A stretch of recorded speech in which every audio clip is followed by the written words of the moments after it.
لله رب العالمين الرحمن الرحيم مالك يوم الدين إياك نعبد وإياك نستعين اهدنا صراط المستقيم صراط الذين أنعمت عليهم ولا الضالين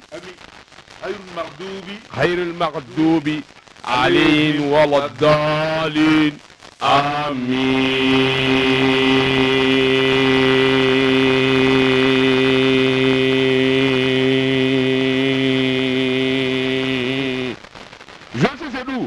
biye jumaye biye lahoro madonye alabatu ani ala nyini jonati se de ka do juma donya fa akanga barika ka sinzi ninga do fara ka kosobe yoni sedu ya allah ya allah ya allah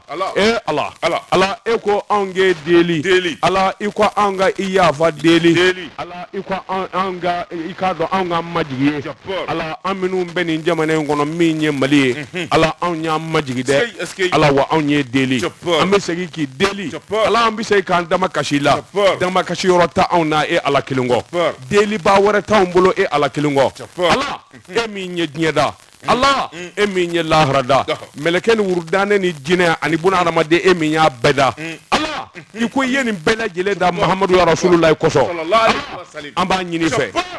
Allah amba edeli Allah amba nyini fe Allah ambi deli koko Allah ambe deli koko ne ko minga ke o debike arhamani arahimi angani jamana minye maliye chopor ya onda kambla ni jamana ngono ala anga jamana zirana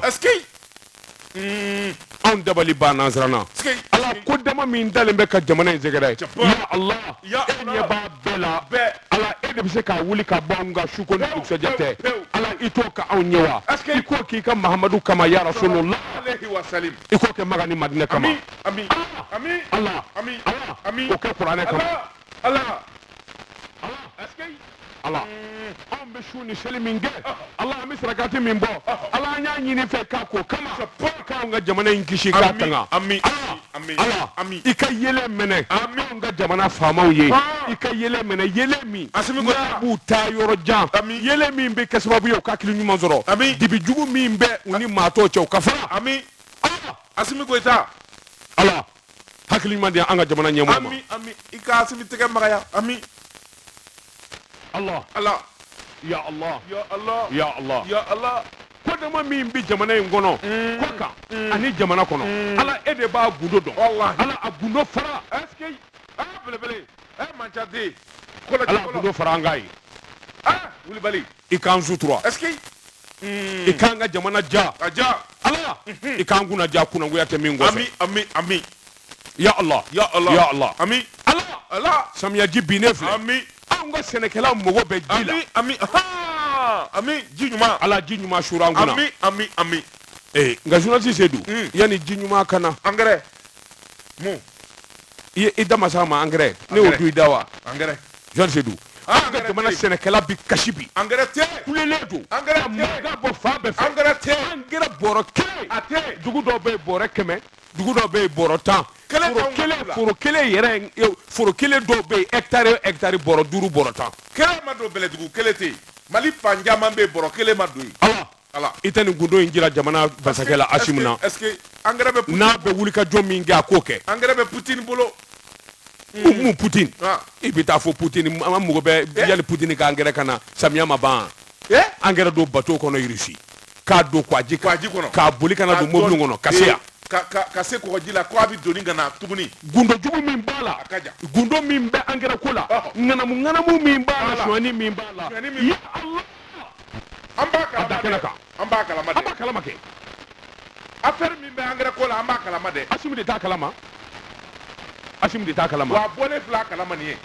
na du ma jona na ma wuli ka joke jona joli se du ikado jamane ngono fama dama min dema na nu to tinya soro unu yalla goshi soro ala ka na kishama ala kono sama ala ka wuli kuma bala de waso inganu bala de ala ka samya jibina danikera ma angira soro suma fu ko famu chugo di jamane ngono atifa ngana mu ni shwani ni bingali namara amba kalama ha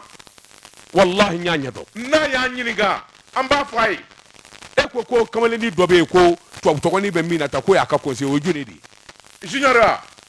ne ko ni nyafi ngo to na ma ni ndo ko ala to junior de mami de papu de bisou de ni ndo ko kirikara ni nu Haruna Touré ay o de ko sa papu be o et ko le vieux Bavier Bavier Touré fédération OK Bavier à toi de Agibou Dameli afai junior ni Chokoroba Thomas de do a wele coup de junior mbadon c'est mon jeune frère Agib ay ngo se ko de do c'est quoi dongé c'est quoi ya my bismillah nga dugula bismillah maimbe abe se ko de sa boy i asimu ni non Assim n'est pas de Chine, il est doux. Assim est de Moribla 100 Moribla est doux. Moribla c'est 100 100 c'est où Miangao c'est où 100 c'est la nouvelle région de 100 Ibn Anzomo Bwana Jean Sedou wallahi nyengale alala est-ce que wallahi nyengale alala Jean Sedou fait do be o manga ke jamana ngono bi an ga jamana baara to bu baarakɛla I b'a fɔ hakili si hakili nin kɛra salo nasini ɲinan da natɔ filɛ n ka kisi a ma n kana se ka bi a jɔ kɔnɔ a kɛ o kɛ ka mɛn don dɔ la a bɛna jɔn na a bɛna wallahi a bɛna ministre kɔrɔ dɔw tɛ kaso la u b'a la I bɛ ka ministre dɔw tɛ kaso la hali bi kaso la Jean Sedou k'a dɔn a don ma a bɛ se k'i tɛgɛ da o kan wa a don natɔ don a don natɔ don mais qu'est-ce que c'est manière ala kun bɔ gundo poyi nganamu ni jaba min angara kola a gundo da kɛnɛ kan mamo mana kɛ k'a fɔ I ye sɛnɛkɛlaw janfa ala k'i janfa ala k'i to a la ami subhanallah u ya rabbi ala kɛ kana kuma jugu fɔ dɛ wallahi ala k'i to a la non danga ma ngoyi n'a ma danga yɛrɛ de do sa Mali tɛ ɲɛnabɔ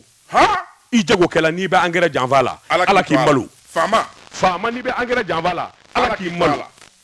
kɛrɛfɛ meru n'i bɛ angɛrɛ janfa la ala k'i to a la sɛnɛkɛla n'i bɛ angɛrɛ janfa la ala k'i malo sɛnɛkɛla ɲɛma n'i bɛ angɛrɛ janfa la ala k'i to a la ala k'i malo danga donna dɛrɛ mais non qu'est-ce que c'est à des comment an se ka na Fatou Sedou wele fa bɛɛ fɛ angɛrɛ ko angɛrɛ fa bɛɛ région bɛɛ dongo do dɔ ye ne wele o dongo ka bɔ Sikaso mara in na ko olu ka dugu bɛɛ bɔrɛ 20 de sera o ti maa kelen ka foro yɛrɛ bɔ et pourtant jamana ko k'u ye engrais subventionné million 117 millions kɛmɛ ni million 17 de tonnes milliard o de donna pour que sɛnɛkɛlaw bɛ engrais sɔrɔ o wari taara min Seydou engrais ma se a seyɔrɔ la Burkinakaw ye milliard 75 ni 5 de bɔ a ka ca kalo 2 ye maa kan ka engrais sɔrɔ bɛɛ ka engrais seri ka foro la o baara banna a kuma tɛ yen Mali milliard 117 117 milliards anw ma fɛn ye non ça va pas mais qu'est-ce qui ne va pas non janfa bɛ yen ni Asimu ma kuma a ka kuma maa minnu bɛ jamana janfa an laban o laban o de b'a ka jigin an kɔnɔ k'a fɔ ni Asimu bɛ jɛ la dɛ ayi subhanallah non ayi kan'o miiri qui ne parle pas eh bien qu'on soit non jamana kuntigi bɛ se ka janfa mais k'a fɔ ani maa bi jɛ ko ma jamais bon o de fɔlen fila ye n'a ma kuma a kuma waati la samiya bɛ ɲini ka dan kɛ jamanadenw bɛ sɔn k'o miiri wa a ka n'o miiri dɛ jamais n b'o f'i ye dɛ non jamais au grand jamais a tuma ayiwa ala k'an n'a kisi ami I ka cɛnin tɔgɔ ye sa I ye min tɔgɔ fɔ ye sa junior a fɔ a ye Agibou Dambélé a fɔ a ye k'a ka taa ci fɔ faama ye ko n ko ten merde e ko ten wa n ko ten moi j'ai peur de quoi tiɲɛ fɔli jamana na n'a bɛ Sɛba Jito b'a denw lamɔ bon ko ten kana fɔ k'an ko ten dɛ ko ne ko k'a fɔ maintenant ko ne ko komi Keɲoroba dayɛlɛ la kasobon VIP bɛ e bɛ se ka taa yen sisan non o ni kasoko tɛ ɲɔgɔn dira la méfie-toi hein tu parles au président je suis en train de je donne des renseignements au président de la République mais tu parles au président de la République il ne sait pas il faut faire extrêmement attention donc comment je dois dire alors formule de politesse merci excellence monsieur le président non veuillez tenir compte de la situation de l'engrais point ni tɛmɛn'o kan i cogo dɔ dɛ bon président a fɔli cogo min tubabukan na o tɛ don an y'a fɔ ten jeli bɛ tiɲɛ fɔ jatigi ye président sen b'a la dɛ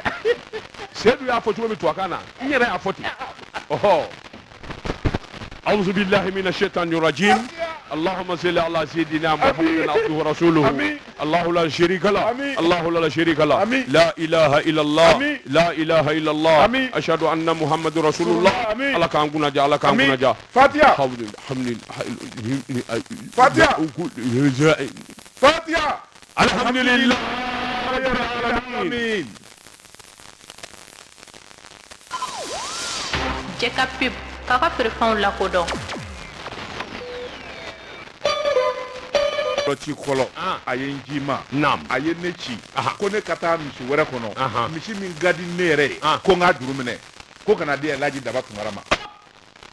ala ba jara alimu ka alimu waliju ka walijuya alimuya ye nin de ye alimuya fɔlɔfɔlɔ kuranɛ dɔn tɛ i k'a dɔn ayiwa min ye n k'i ɲininka nasi bɔ tɛ alimuya fɔlɔfɔlɔ i y'a dɔn wa a jogo ɲuman fɔlɔfɔlɔ ye min ye i y'o dɔn fonisireya a fɔ ko n ma boli ni misi ye k'a diyara n ye a ko misi dilen kɔfɛ seyidu jurukisɛ min bi d'a kan o wari filɛ o minɛ n ko ayi n tɛ se k'o minɛ ne ye hɔrɔn ye e yɛrɛ b'o bɔ wa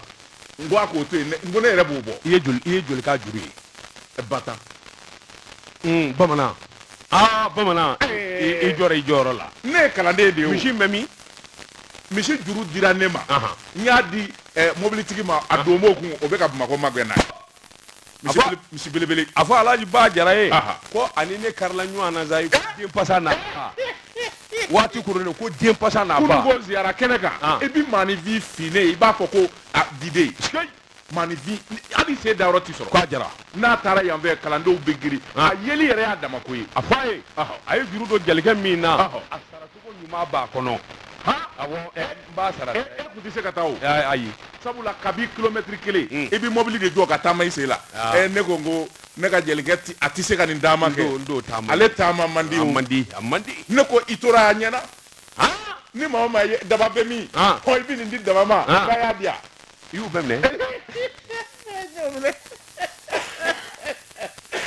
ni Seku Lasana Kane a denkɛ ye ɲɔgɔn ye a ye n ji joli ma e daba ma kɛ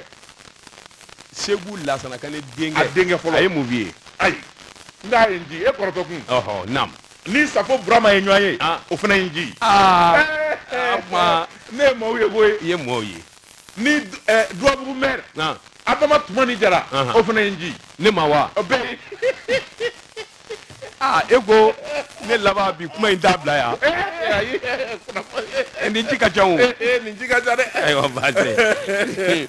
zoni sedu ne bɛ n bolo bugɔ ka don n bɛ bɔ ni sɛbɛn ye sɛbɛn min n'u k'a ma le soir de Bamako a Bamako wula zoni sedu i k'a dɔn Tazuru Jara bere ka jugu jango bamanjɛ wale kɛbaw n'a fɔra ko juru ka sara zoni sedu i k'a dɔn a tɛ ja sɛbɛnnikɛla ko ayiwa min ye civiliw ye ka taa baga u ma min ye commune Jalasagu zoni sedu i k'a dɔn maa 130 k'o daji sɔgɔmada kelen u ma min u ma bɔ bamanji kɔni i k'a dɔn o de la u ni hinɛ man kan i k'a dɔn Ala yɛrɛ sɔnnen don u ma kabini nin ko in kɔni kɛra u fɛ fo ka taa bila bi la zoni sedu i k'a dɔn u ni to sɔnna tuguni sabula u bi diɲɛ yɔrɔ o yɔrɔ zoni sedu i k'a dɔn a kɛ b'u kɔ wulikajɔ talen bɛ k'u sɛgɛrɛ u dugalen bɛ dingɛ minnu kɔnɔ ka t'u wɔgɔbɛ ka bɔ min ye jɛnɛ ye ka taa fo Bankas min ye sɔrɔsiw ka avion min n'a bɛ mugu yari o kɔni bara k'a suuru de ko sankisɛ n'a ye maa naani jɔlen Bamanji o y'a sɔrɔ o ye daji zoni sedu i k'a dɔn kunnafoni in kɔni sɔrɔ la ayiwa chef d'état major général de l'armée zoni sedu i k'a dɔn k'a sɛbɛntiya bamanjɛ wale kɛbaw i k'a dɔn ayiwa do de u bi lafiya n'o kɔni bɔra i k'a dɔn ayiwa lafiya banna sɔmin kɛra kunnafoni dɔnna k'a fɔ maa minnu ye nin bamanjɛ wale in kɛ ka ɲɛsin an ka jamana denw ma Amadu Kufa ka maaw don kelen zoni sedu i k'a dɔn maa dɔw bɔra Burukina i k'a dɔn olu fana nana fara Amadu Kufa ka maaw kan u ye nin baara in kɛ sɛbɛnnikɛla ko a ko wulikajɔ bolo kan jɛnɛ mara in na ka taa n ɲininka ayiwa fo Tɛnɛngu min ye sɛgɛ ani kungokɔlɔba dɔ bɛ yen u ko min ma ko sanga kungokoloba zoni sedu ka taa fo Bankas sɛbɛnnikɛla ko nin lamini in de minɛnen bɛ Mali sɔrɔdasiw bolo i k'a dɔn baara k'a bɛɛ lajɛlen yɔli u tɛ tɛmɛ Tuni na u tɛ tɛmɛ Kuluju la u tɛ tɛmɛ Dugu la zoni sedu k'a dɔn fa bɛɛ lajɛlen minɛnen don sɛbɛnnikɛla ko nin tile fila in na mugu min jour la ka jigin zoni sedu k'a dɔn maa tɛ k'a da fɔ faali min kɛra maa t'a cɛ da dɔn zoni sedu k'a dɔn n'u ye faali kɛ tan ka caman kɛ sanfɛla in na u bɛ sɔrɔ ka jigin duguma Duguma. ni k'a lajɛ K'a laraw ye. jɔn ni sara maa joli b'a la an bɛ maa minnu ɲini yalima o bɛ nin na wa sɛbɛnnikɛla ko a ko wuli ka jɔ bolo kan jateminɛ bolo kan nin kɛra janfaba de ye janfa min labɛnna banbanjuw fɛ sabula sɔrɔsiw man'u koro k'u koro kuma o kuma jɔn sedi k'a dɔn nin jigi tigɛ wale u bɛn'o de kɛ jamana na a kun dun tɛ dɔwɛrɛ ye malidenw i k'a dɔn an ka se ka nimisa walima an dusu ka bɔ walima ka dusumakasi kɛ a ko katiba masina jɔn sedi k'a dɔn marakala so tɛ fila ye olu de don ani ayiwa min ye burukina fasokaw ye olu fana ka maa dɔ nana far'u kan jɔn sedi k'a dɔn a nabu da e ko nin tɛna kɛ bamajan wale bannen de sabula sɔrɔsiw kɛlen k'a don o mana don diɲɛ yɔrɔ o yɔrɔ i k'a dɔn u t'u to yen wuli ka jɔ lamini salo k'a daminɛ o yɔrɔ in na fo burukina i k'a dɔn lamini na jɔn sedi k'a dɔn munumunu salo de kelen bɛ bamajuw nɔfɛ fa bɛɛ lajɛlen la a ko ko in kɛli jɛsɛge naani jamanabaw ka tɔnba Nations Unies olu yɛrɛ u ye kunnafoni di kɛ u y'a jira k'a fɔ u ye kuma in mɛn a y'u dusukun tɔɔrɔ fo k'a fɔ a to ten o kuma mali ɲɛmaaw u b'u dɛmɛ ni ka dugawu k'u ye u k'u jija n'a dan'o ma kɔni u ma foyi kɛ n'a dan'o ma foyi kɛ kangari min bɛ da n ye n bɛ kangari min da i ye a f'u ye maa minnu bɛ ko droit de l'homme walima human rights n'an ye min da mankan ma an b'o dafara bilahi lezi sariya de k'u ka kuma u ka sariya bɛ min bin kɛra maa 130 kan u ye mun fɔ sisan u ma kuma u nana kɛwale jumɛn kɛ foyi n'an ye maa da mankan mɛn maliko la walahi an b'i tɛgɛlɛ n b'i tɛgɛlɛ dɛ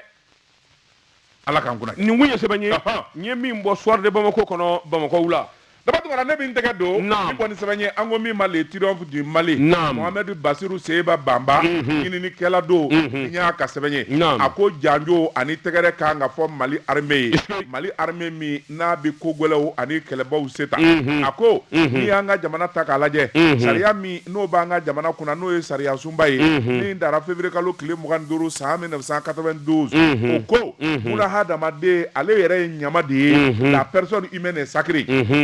maga tɛ se ka k'a la sɛbɛnnikɛla ko a ko fɛn min ye bamanju ani fɛn min ye dagajugu sigibaw ye olu ye wuli kajɔ ani walejugu min k'an ka jamana kɔnɔ waati laban in na buna hadamadenya u m'o kɔlɔsi diɲɛ diinɛ si tɛ min n'a b'a fɔ ko buna hadamaden ani ka halaki ni ɲɔgɔn la k'a sɔrɔ maa min u b'a bɔ sɛbɛnnikɛla ko a ko n'i y'a ta k'a lajɛ fɛn min ye Mohamed Bassirou Seba Bamba ye a ko n'i y'a ta k'a lajɛ wale min kɛra an ka jamana kɔnɔ nin wale in kɔni diɲɛ diinɛ bɛɛ lajɛlen b'a kɔn hali kafiriya yɛrɛ o bɛ nin ko in kɔn a ko n'i y'a ta k'a lajɛ wale min n'a talen bɛ k'an ka jamana sɛgɛrɛ janfa don nka janfa in kunbɛn b'a tɛ dɔwɛrɛ ye anw ka l'armée sabula an dusu mana bɔ cogo o cogo an mana dimi cogo o cogo ko mana kaana ka gɛlɛya cogo o cogo dimi bɔbaa wɛrɛ tɛ anw na fɔ fɛn kelen o ye armée n'i ko armée sɔrɔsiw de don o ye maa dɔw ye minnu sɔnna ka diɲɛ k'u nidi ka diɲɛ u ka denbayaw kɔ ka diɲɛ u musow kɔ u denw caman bɛ yen minnu kɛra fala ye nka o bɛɛ n'a ta olu de ko u bɛ wuli ka jɔ ni cɛsiri kɛ ka don anw ni saya cɛ sɛbɛnnikɛla ko n'i ko armée nɛgɛdenfilibaw n'o ye armée ye a bolofara ka ca minnu bɛ duguma minnu bɛ sano garde nationale gendarmerie ka taa fara polisi kan ani minnu yɛrɛ bɛ wuli ka jɔ kɛ ka kungo lakana ani nafolo ɲinibaw kana bila jamana wagande kɔnɔ nin bɛɛ lajɛlen bi jamana de bɔ nɔgɔ la sɛbɛnnikɛla ko fɛn min ye Mohamed Bassirou Bamba ye a ko ka sɔn ka cɛfini don ka kɛlɛ to jamana kɔnɔ k'a fɔ i bɛ diɲɛ denbaya kɔ ka taa kɛlɛyɔrɔ la fɛ e dun b'a dɔn saya bɛ yen o tɛ se ka kɛ fɔ kariba faso kanu ani cɛsiri maa cɛ minnu b'an bolo an ka armée kɔnɔ an k'an ka janjo f'u ye hali n'an ye so siri an bi k'u la sɛbɛnnikɛla ko a ko fɛn min ye sɔrɔdasi cɛ ye a kelen o kelen n'a bi bi arijinɛ sɔrɔlen ko tɛ dɛ an k'an k'u tɔgɔ de sɛbɛn ni k'a bila Mali drapeau sanfɛla na sabula olu joli de kɛra ka Mali tariku sɛbɛn et puis en lettres d'or je le confirme sɛbɛnnikɛla ko n'i y'a ta k'a lajɛ tubabuw fɛ yen ni maabaw sara u bɛ taa bila sɛlɛ don min na u k'o de ma Panthéon o tuma Mali la sɔrɔdasi cɛ kelen o cɛ kelen n'a ni tora o tɔ de kan ka sɛbɛn Panthéon na a ko mun na sabula n'i y'a ta k'a lajɛ kununko an kun bɛ cɛŋana minnu dɔn a kɔ n'an b'an waso n'u ye Cɛba Babɛnba Samori Ture El Hadji Umaru Tall Firun Mamadu Konate Modibo Keita Jean-Marie Kone Hawa Keita Seydou Badian Koyate Mamadou Mahamani Alassane Aïdara Fili Dabo Sissoko Amadou Diko o n'a ɲɔgɔnnaw ni cɛ kelen o cɛ kelen n'a bi armée la n'u bɛ ka faso kumabɔ olu de to a kan ka sɛbɛn u to a sɛbɛnyɔrɔ la i ɲinɛna jɔnkɛ général Amadou Toumani Touré o b'a dafa général Moussa Traoré o b'a dafa Sabanikala ko i ɲinɛna Johnny soldat Amadi Gakou Jabali skey n badenkɛ don wallahi un militaire n'i ye Jabali ɲininka il ne recule jamais a tɛgɛ ka di sujuru de tun b'a bolo n'a fɔra yamaɲi ale b'a fɔ ne de b'i bila ɲɛ n kɔrɔkɛ don an ye siɲɛ kelen min soldat Amadi Gakou a Jabali naam Sabanikala ko a ko n'i y'a ta k'a lajɛ Mali tariku filɛbaw filɛ nin ye a sɛbɛnbaw de filɛ nin ye o tuma anw minnu ye jamanadenw ye anw dusu man ka kasi an ka armée kɔnɔ tuma si sabula armée ye min kɛ anw ye kununko u b'a la ka min kɛ bi an kana ɲinɛ o kɔ Sabanikala ko a ko n'i donna kangɔnaw na muso firiyabaatɔ de ka ca fɔlatɔ de ka ca fɔlɛtalen de ka ca bon n'a ta bɛɛ sɔrɔdasikɛ diɲɛ don o don a bɛ kungo kɔnɔ sa b'a dasi tile b'a yara a bɛ bɔgɔ foroki ka taa jamana bɔ bolo la b'a k'i bundeli b'a k'i wallahi nka a bɛrɛ ta a tɛ segin naam Sabanikala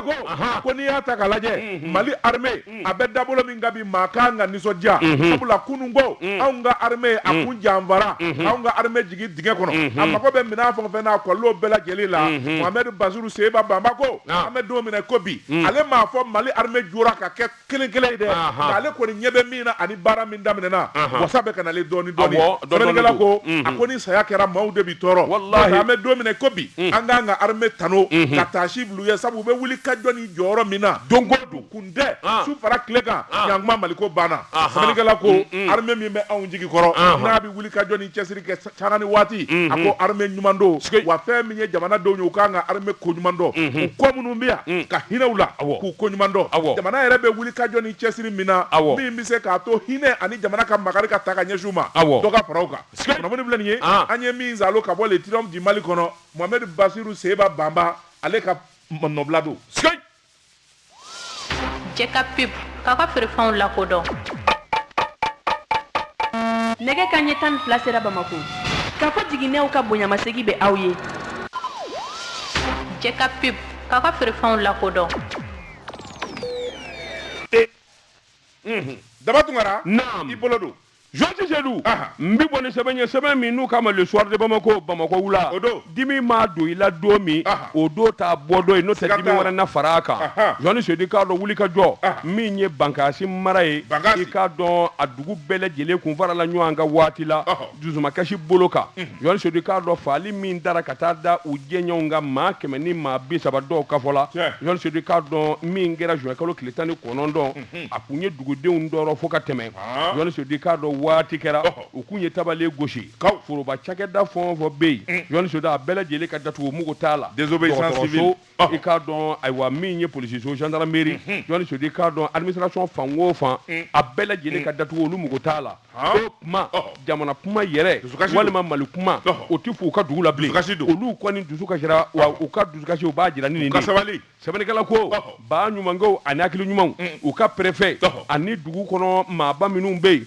u nenu sigi ka hakili jagabɔ kɛ Georges Sedou k'a dɔn hakili jagabɔ in a taara bɛɛ sima sabula Bankasi n'a Lamini u kun y'o baara min boloda ayiwa tile 3 tile 4 dama i k'a dɔn u laban nana tabale gosi a bɛɛ ta an kana k'an yɛrɛ ma jugu ye koyi nin ko min kelen filɛ tiɲɛ don i k'a dɔn nin ye latigɛ ka baara ye nka wulikajɔ ni jateminɛ n'a ma kɛ cɛ kelen ye an maliden dama ka fara ɲɔgɔn kan ni dɔ ko i b'i fori ka bɔ a la wo bi to ni wo dun kɛra ka ban yen y'u don yɔrɔ ye o tuma an ka yɔrɔ dagiri Georges Sedou k'a dɔn u kun ye bamaja kuma minnu fɔ ka bamaja wele boloda u y'a bolo kan Georges Sedou k'a dɔn dugu bɛɛ lajɛlen nana fara ɲɔgɔn kan ɔ sɛbɛnnikɛla ko mun de y'u se nin ma u ko duguma dɔw kun zomina bamajuw ka nin janfa min n'u kun kɛlen bɛ k'a labɛn a bɛ tile 2 bɔ Georges Sedou k'a dɔn dɔw ko k'u ye kunnafoni di u ye sɔrɔsiw wele ka kunnafoni d'u ma n'a ma na joona labɛn dɔ b'a ka k'an ka dugu la n'a ma na kunbɛn Georges Sedou k'i k'a dɔn sɔrɔsiw bɛna kuma min o y'a sɔrɔ faali kɛra sɛbɛnnikɛla ko i k'a dɔn jamana baara ye duloma de ye u dulonnen don ɲɔgɔn na ka taa Georges Sedou k'a dɔn lala kunnafoni dicogo walima kunnafoni sera waati min walima ayiwa kunnafoni dira min ma nin bɛɛ bɛ se ka kɛ sababu ye i k'a dɔn kɔrɔfɔ a kana dulon ka ɲɛ nka n'i ye ko ta k'u lajɛ jamana a bɛ baara kɛ sa ni bɛɛ lajɛlen de ye dugudenw fara ayiwa n k'i ɲininka ayiwa sɔrɔsiw kan nin bɛɛ lajɛlen ye maa kelen ye sabula hami kelen Georges Sedou k'a dɔn lakana ka sabati nin kun ye sɛbɛn ye an ye min bɔ soir de Bamako kɔnɔ Bamako wula daba tungara I kono ko denena fɛ kɔnɔ basa kɛrɛma tigɛ tɔlo la min tɛgɛ do ka bɔ ni sɛbɛn ye an ko min ma nouvelle horizon ɲɛdangura Siriba n'o ye Toguna A Tarawele ye nin y'a ka sɛbɛn ye a ko fɛn min ye kalafili ye kalafili ko ale de bɛna kɛ sababu ye transition ye ni k'a kundala ni k'a kunjɛ sɛbɛnnikɛla ko a ko minnu ye politiki tɔnw ye ani politiki jɛkulu ye bɛɛ lajɛlen kɔrɔtɔlen bɛɛ ko ni yɔrɔ ye min ye politiki bunakuu kan o ka di yan sɛbɛnnikɛla ko n'a ma ɲɛ o kɔ min bi bɛɛ lajɛlen fara ka bɔ ɲɔgɔn na o ye kalafili ye kalafili n'a bɛ labɛn cɛ kelen bɛ min ka cakɛda a n'a ka minisiriso ale de kan ka wuli kajɔ ani jija bonya colonel Ablaye Mayiga ale ye maraboloko minisiri ye ani gouvernement ka kumalasila colonel Ablaye Mayiga ne y'a ye a jɔlen 1 mètre kɛ n tɛgɛ don a bolo e ko colonel ninnu yɛrɛ bɛɛ la n ye min ye ale kelen tɛ de ye a bɛ komi i cogoya il mesure plus de 2 mètres contre plus de 110 kilos belebele jamanjan n taara kankari da sɔrɔdasi kɛ min ye a ka bureau kɔnɔ o tɛ nin bolo dalen f'i ka sa wa n'a ye tenue don lahawla ye de kamalenkɔrɔ belebele jamanjan kabaku fiyɛ tɛ sarama wa ne bɛ n ko ale ye tactus ne ka bon de ye i ka fara fila ye sɛbɛnnikɛla ko colonel Ablaye Mayiga ale de ye maa wele politiki tɔn minnu bɛ minnu tɔgɔ sɛbɛnnen bɛ ministère de l'administration territoriale la a ye lettre ci u ma n'a ma lettre ci min ma a ye tabale gosi bɛɛ welelen don u kana sigi la sigi min senfɛ jamana a bɛna bɛnkan sɔrɔ bɛnkan min n'o ye kalafiliw bɛ kɛ dati min na a k'o de ma tubabukan na chronogramme bɛɛ bɛ taa k'o kan sɛbɛnnikɛla ko a ko n'i y'a ta k'a lajɛ société civile maaw olu fana welelen bɛ jɛkulu minnu bɛ Mali kɔnɔ n'olu da bɛ kalafiliko la olu bɛɛ lajɛlen welelen bɛ sabula transition kunnama a fɔra ka ban colonel Asimi Goyita fɛ kalo 24 don caman yɛrɛ bɔr'o la ka ban o tuma fɛn min ye solika wuli o de ɲɔgɔn tɛ sabula fɛn min ye baara min n'a bi kɛ baara in kɔni a kundala de ka bɔ wa baara de taajɔrɔ ka ca o tuma parti politiques ka wele ka na sigi ka kɛ bɛnka kɛ kelen kan haram min bɛ se k'a to don min na ni sigi bɛna taa kɛ an n'an dɛmɛbaaw ni ɲɔgɔn cɛ o bɛnkan in bɛ se ka taa yɔrɔ la cogo min na sɛbɛnnikɛla ko a ko n'i y'a ta k'a lajɛ ni kalafili ma kɛ bɛɛ ka bɛn kɔnɔ hakilinaw ma kɛ kelen ye o de bɛ se ka na ni gɛlɛya ye kalafili jaabi mana bɔ dɔw b'a fɔ u sɔnna dɔw b'a fɔ u ma sɔn sɛbɛnnikɛla ko a ko fɛn min ye n sɔnna n ma sɔn o bɛ se ka na ni gɛlɛyaba ye jamana kɔnɔ fo ka na jamana yɛrɛ bisi basa RPM o min ye fangakɔrɔ parti ye olu kɔni b'o bɛɛ lajɛlen kalama sabula IBK ka fanga tiɲɛni a sababu bɔra député kalafili de la jaabi minnu ni sɔn ma k'a ma n'a kɛra sababu ye ka na ni wulikajɔ caman ye sɛbɛnnikɛla ko a ko fan dɔ in fɛ a ko fɛn min ye communauté internationale ye n'o ye CEDEAO ye ale fana kɛlen bɛ k'i soni bɔ Asimi Goyita n'a ma ɲɛ k'a fɔ kalo 24 taara fɛ kalafiliw bɛ kɛ dati ni dati min na a k'o sɛbɛn fana bɔ sɛbɛnnikɛla ko Seydou ɲama de kɛ n kunnafoni plus tu parles tu sèmes une confusion dans ma tête kalo 24 an bɛna don min u ye décret bɔ c'est à partir de ce instant kalo 24 bɛ daminɛ wa ayi kalo 24 a bɛ segin kɔfɛ de a kɔndeli bɛ daminɛ depuis mars kalo tɛmɛnen donc i bɛ mars avril mai juin i bɛ kalo 4 bɔ a la kalo 20 bɛ bolo la sisan donc il reste plus que 20 mois donc ani CEDEAO ko ka gɛrɛla ɲɔgɔn na parce que ils avaient demandé 16 ou 18 mois kalo fila dɔrɔn de b'a jɛ non bon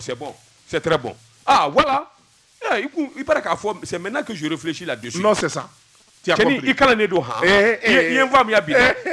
kɔnɔ ko babili ka wari tiɲɛna de wa n kelen tɛ dɛ maa caman y'a faamu naam sɛbɛnnikɛla ko a ko n'i y'a ta k'a lajɛ o chronogramme min n'o bɛna di kalafili datu o bɛ se ka kɛ sababu ye CEDEAO bɛna sigi min kɛ juillet kalo tile 3 bɛnkanw ani hakilinaw ka kɛ kelen ye sabula fɛn min ye colonel Asimi Goyita ye a tɛ foyi nɔfɛ min bɛ se ka kɛ gɛlɛya ye Mali yɛrɛ kɔnɔna na sɛbɛnnikɛla ko a ko n'i y'a ta k'a lajɛ ministre de l'administration territoriale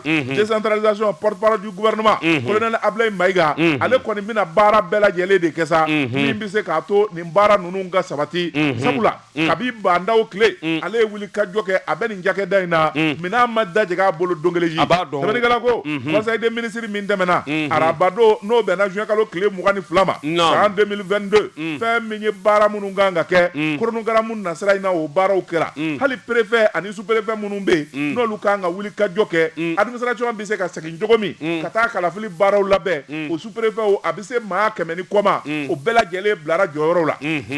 kisɛ bɛ yɔrɔ min na mugu ni kisɛ bɛ yɔrɔ min ni kɛlɛ bɛ yen ni lakanabaliya bɛ yen o préfet a n'a sous-préfet olu kɛra sɔrɔdasiw ye yɔrɔ minnu bɛ yen ni basigi bɛ yen olu sous-préfet olu kɛra administrateur civil ye ani maa wɛrɛw sɛbɛnnikɛla ko an bɛ don min ko bi colonel Ablaye Maïga a kelen di baara in kɛ ministre min ka baara ɲɛsinnen bɛ réforme ma ni o ye madame Fatumata Seku Diko ye o bi fara a kan maa wɛrɛ bɛ yen n'o kan ka wuli ka jɔ kɛ refondation Ibrahima Ikasa Maïga ninnu kɔni bɛna dɛmɛ baara la min bɛ se k'a to bɛnkan yɛrɛ ye min ye loi électorale ye min fɔ o waleyali ka se ka daminɛ kunnafoni filɛ nin ye an ye min zalo ka bɔ nouvelle horizon kɔnɔ ɲɛdankura Georges Sedou n bɛ bolo bugɔ ka don n bɛ bɔ ni sɛbɛn ye sɛbɛn min n'u k'a ma le dénicheur maa min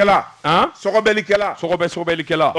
maa min ye sɛbɛnni in kɛ a tɔgɔ de ko Ibrahima Binate Ibrahima Binate Ibrahima Binate de sɛbɛnni bɛ yan Binate o kɔni tɛ jamu ye Binate ni yɛrɛ ye siya jumɛn ye Binate a tɛna kɛ fɛn miyanka ye ayi a ka teli ka kɛ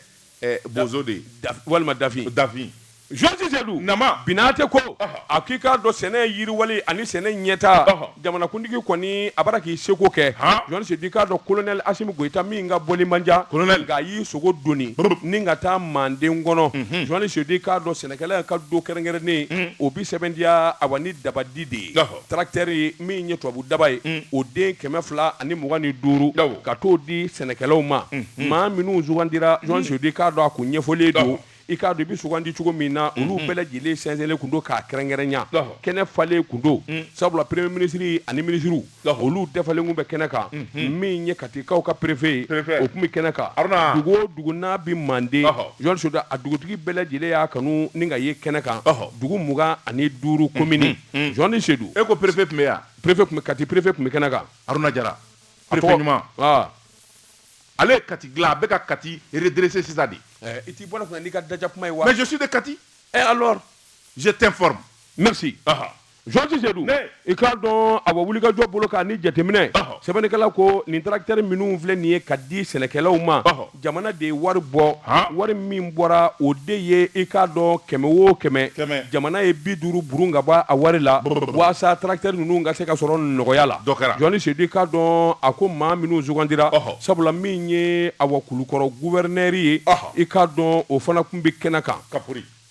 Kulukɔrɔ gouverneur kun bɛ kɛnɛ kan Georges Sedou k'a dɔn jama lahulata olu bɛɛ y'u sogo doni ka se kɛnɛ kan a ko n'i ye kɔrɔfɔta k'a lajɛ kuma fɔlɔ min ye awa Sanusi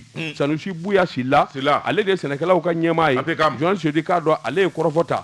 min ye nin tracteur ninnu bɛ di kun min na a n'a bɛ di hakilina minnu na a y'i da don la sɛnɛ yɛrɛ ani sɛnɛkɛlaw bɛ lahalaya min na a da sera nin bɛɛ lajɛlen ma nka a n'a kɛ a m'an kɛra ko kuma fɔ ayiwa min kɔni président ɲɛna Georges Sedou i k'a dɔn sɛnɛ jɔyɔrɔ min b'a la jamana in kɔnɔ min ye bagan mara jɔyɔrɔ min b'a la jamana in kɔnɔ a y'i da don olu bɛɛ lajɛlen la k'o maana Mali i k'a dɔn kabini diɲɛ kununko janko salo i k'a dɔn sɛnɛfɛn ani sɛnɛ kɛra kutumu min kɔnɔ o kɛra awa tanuba ye o tuma seginko man ka boloda jamanakuntigi min ye Assimi Goïta ye a ko n'ale ye miiri Mali bi dangan min na i k'a dɔn balofɛn min n'an b'o dun san o san Georges Sedou i k'a dɔn salo min sɔrɔ la o kɛra wasɔ ye an b'an ka jigin o ɲɔgɔn na jukɔrɔ bilen i k'a dɔn sabula Mali kɔni olu minnu ye a bɔ fanga ye u na ko bɛɛ lajɛlen kɛ u na dabali bɛɛ lajɛlen tigɛ min kɔni ye sɛnɛkɛlaw ye u bɛ se ka ayiwa jɔyɔrɔ ɲuman sɔrɔ cogo min u ka baara kɔnɔ o de la nin tracteur ninnu dili kɔni o ye ayiwa ko daminɛ ye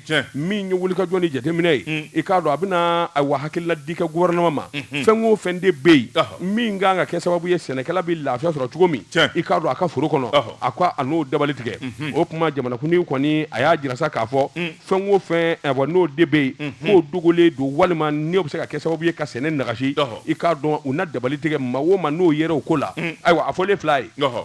an kɛra ko ma ɲɛnabɔ dɛ a k'o tigiw ɲini dɛ il a dit a ko ten maa o maa n'o de kɛra sababu ye sɛnɛkɛla i k'a dɔn ka janfa don i ka baara la Asimu da y'a fɔ dɛ wa kuma fɔlen filɛ nin ye président an kɛra ko ma ɲɛnabɔ dɛ u y'a ɲaami dɛ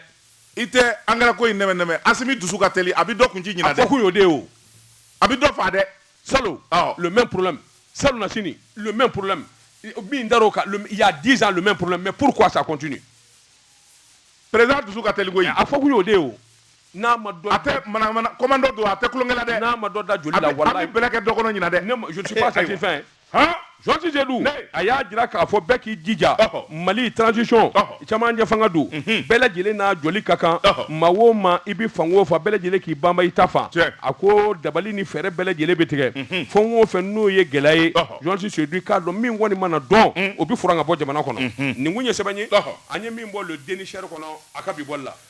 daba tuma ne bɛ n tɛgɛ don min bɔ ni sɛbɛn ye an ko min ma info matin Kasiriba n'o ye Modibo Kone ye nin y'a ka sɛbɛn ye Modibo Kone ko jɔyɔrɔ ɲuman de bi sanfɛfɛ tigɛli nɔgɔya a ko an ka taa Kulukoro impôt la direction régionale baarakɛlaw murutilen bɛ k'o sababuya kɛ fɛn min ye impôt ɲɛmaaw ani minisiriso ka kunbɔnko la impôt bɛ so min kɔnɔ so in kɔrɔlen bɛ n'Ala ma fara an kan ni fiɲɛ wulila wala ni san nana so in laban bi sɔn ka bin impôt yɛrɛ baarakɛlaw kan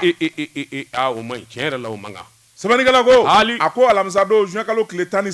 fɛn min ye syndicat maaw ye u taara ka taa Kulukoro impôt lajɛ sabula fɛn min y'u ka maa minnu bɛ yen olu bi kibaruya las'u ma anw sirannen bɛ ni sa wulila wala ni fiɲɛ cira so in bi yɛrɛ ten wa don o don so in bɛ ka sulu sɛbɛnnikɛla ko a ko maa min dara o de ye secrétaire général par intérim ye Musa Sisoko ka fara Sidi Salamu Jalo kan Alikeyidi Ture Mahamadu Konare Numori Balo ninnu de ye wuli ka jɔ kɛ Kulukoro ni ka t'u ɲɛ da impôt yɛrɛ a direction kan u yɛrɛ ɲɛ ka k'a seere sɛbɛnnikɛla ko impôt yɛrɛ a bɛ so belebeleba min kɔnɔ so in kɔni kɔrɔla fɔ ka taa fɔ ko a to ten sabula n'i y'a ta k'a lajɛ so yɛrɛ jɔcogo la a ma sariyaw dafa so in kɔni ka surun badingɛ de la subasima min kɛra a kɔrɔ subasima jɛgɛw ni ka taa so sigi o kan ni sa kɔni nana kaban ni ji dɔɔni donna ba kɔnɔ ji bɛna i ka fenêtre la olu m'e ɲininka o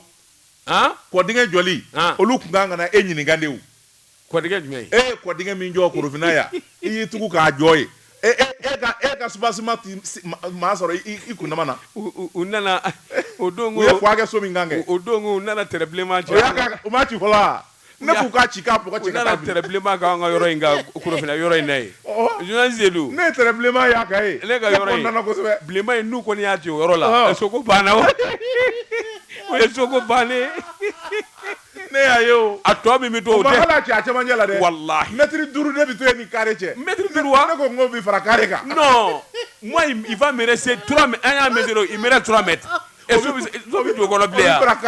ne ko n ko a na jali jigi tigɛ koyi nin so belebeleba ye u b'a kabini nana Bamakɔ san 30 ni kɔ i bɛ ka so min jɔ n bɛra ka so kelen min jɔ k'u b'o di ne ko Allah ne ɲama de bɔr'i la o i b'a basé u bɛ mansin don a la k'a kari k'a kɛ duguma wo maa sigi ten intérêt public Allah jamana ka nafa kama a bɛ ci Allah u nana fɔ a koyi naam ni ne ye miiri ka subasima in na a ɲɛ de bɛ se ka fɔ fatara wari dɔɔni subasima na koyi a ɲɛ de bɛ fɔ karatu ni nkalon ni namara la ka taa so kelen jɔ a bɛna tɛrɛ bilenman ko k'a daminɛ ɲɔrɔ foyi ne ye ɲɛ munumunu fɔlɔ n ko ne fa y'a la yo aw ka flèche ɲɛsinnen bɛ fan min ma est ce que aw ma fili non mon frère a bɛ ci à partir de là ka taa kɔ de kɔnɔ e ko soko banna n k'a bɛɛ tɛ ka bɔ yen sɛbɛnnikɛla ko a ko fɛn min ye Kulukoro impôt direction ye a jɔcogo man ɲɛ o tuma sa na o na ji kɔni ale bi dɔɔni bɔri subasuma in na o tuma so bi suli o dɔrɔn tɛ a ko fɛn min ye sanji kɔni mana bi bɛɛ lajɛlen i bi sanji minɛna i b'o de don i kunkolo la i sigilen b'i ka bureau kɔnɔ wa fɛn min ye baarakɛyɔrɔ ye a koronnen bɛ bureau kelen kɔnɔ i b'a sɔrɔ cɛ 10 ni kɔ u sigilen bɛ hali i tɛ se ka bɔ i nɔ na n'i donna sɔgɔma i t'i bɔ dɛ a kɛra classe ye non franchement ekɔlidenw bɛ sigi classe kɔnɔ cogo min u bɛ sigi ten mais sɔni ka taa maa wɛrɛ wele o il y a le gouverneur de Kulukoro la tiɲɛ dɔgɔ Lamine Kabori Sanogo. Le colonel. Le gouverneur de Koulikoro. Eh, tu blagues là? Non, ils ont raison. Wallah, arabe djele taka. Ngo djela ka bo uye uka goudron glanayi. Uyo marché di Doma. Gouverneur na kabila yoro visiter ka laje. Aya soro goudron kura be woyi. Wo bala. Ama ma wele wo. Aya entrepreneur wele ka gagner boté. Kaka aka dakuraya. Akwa abet ka kaburi. Kaburi. Non. Wo soro la chere. Kwa Kawuli kaboy. Akoye abe wuli ka boy ka goudron. Marché Bochiri. Non seulement marché Bochiri là, wa i yɛrɛ de bɛ pigita. I b'a bɛɛ wuli sisan a jɔlen don ni gɛɲɛ ye. Kaburi man ɲi dɛ. Surasido. Sɛbɛnnikɛlaw ko. Ko baarakɛlaw tɔɔrɔlen bɛ. O tuma u ye dɔgɔkun kelen di gouvernement ma. K'a fɔ o dɔgɔkun kelen. Gouvernement ka bila yɔrɔ ɲini Kulikoro impôt la. N'o tɛ maaw kɔni u ti don impôt kɔni kɔnɔ ka baara kɛ. Ils ont raison. Sɛbɛnnikɛlaw ko yɔrɔ yɛrɛ dɔgɔya kojugu. Impôt baarakɛlaw 40%. Olu bɛ loyer la dugu fa dɔ fɛ. Et Allah a gɛlɛyara. Non, franchement, ça c'est pas normal. Le gouvernement va trouver une solution. Non, Kapori kɔni ça il blague pas sur ça. A bɛ solution sɔrɔ. Sɛbɛnnikɛlaw ko bɛ ministre min bolo o de ye i ka cɛ ye. Bɔbɔkɛ Pasa Alipuseni Sanu e kɔni kelen a dɛsɛlen tɛ nin na wa? Dɔw ko Alipuseni b'a kalama. Dɔw ko a t'a kalama. Nka fɛn min ye syndicat ma olu nana sɛgɛsɛgɛli kɛ. U bɔra kalama k'a fɔ ci ma fɔ ministre ye. O tuma n'anw ma taa grève la ministre tɛna nin ko in da sɛbɛ la. Kangarida ka fisa wuli ka bɔ n dɔgɔ kan ye. Dɔgɔkun kelen dilen bɛ jamana gouvernement ma n'u ma taa yɔrɔ ɲini impôt la. Baarakɛla bɛɛ bɛna baara bila. Mali impôt baarakɛla bɛɛ bɛna baara jɔ. Bon, mais ça, franchement, si c'est ça seulement, je le soutiens. Wallahi. Ah non, ça c'est pas normal. Impôt est le premier pourvoyeur des recettes. Alors, ça c'est pas normal. Info matin je suis Zedou. Jamana ngono te fly. Te zara walma te koima. Imana ni vla fo sora ka dai kun. Ite ko nege bida. Te flasha fene be de. Te banaw. Ile date dore la. Te flasha. Te flasha be, te yara be, te ashura be. Te daba be wa. Ay te daba o te duma isa. Ame jekte nyama de. Jeka pip. Kaka fere fɛnw lakodɔn.